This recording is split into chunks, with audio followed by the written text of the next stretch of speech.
जय श्री कृष्णा। आप सब कैसे हो? अच्छे हो ना? अच्छे ही रहना और हमारे चैनल को सब्सक्राइब जरूर करना। तो आज हम कहानी कह रहे हैं, खीर क्या होती है। ज़रूर सुनना, आपको सुनने में बड़ा अजीब लगा होगा। खीर क्या होती है? तो कहानी सुनो। एक बार एक व्यक्ति ने अपने मित्र को दावत पर बुलाया। बेहतरीन भोजन के साथ व्यक्ति ने मित्र को मीठे में खीर परोसी। जैसे ही मित्र ने खीर खाई, वह तो उसके स्वाद में डूब ही गया। उंगलियां चाटते हुए बोला, वह मैंने आज तक इस मिष्टान्न पकवान का कभी कभी नहीं खाया था, पर ये तो बताओ, ये है क्या? व्यक्ति ने कहा, खीर है। दरअसल व्यक्ति का मित्र सूरदास नेत्रहीन था। उसने पहले कभी खीर नहीं देखी थी और न ही चखी थी, इसलिए उसने खीर की परिभाषा पूछी। वह एक और सज्जन बैठे थे। सूरदास का सवाल सुनकर उन्होंने कहा कि ये खीर एक मिष्टान है जो दूध से बनती है। सूरदास, उत्तम, किंतु ये तो बताओ कि दूध क्या होता है? सज्जन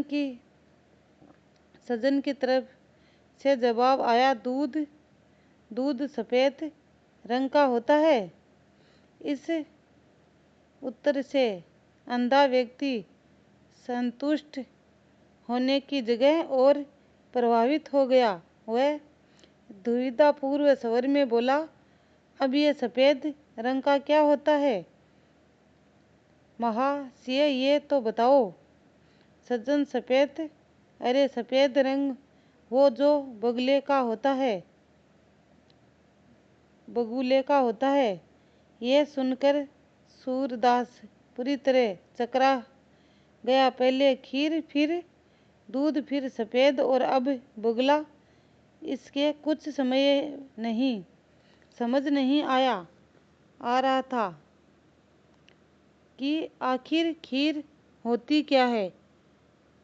इस पर सज्जन व्यक्ति ने एक योजना बनाई। उसने अपने एक हाथ को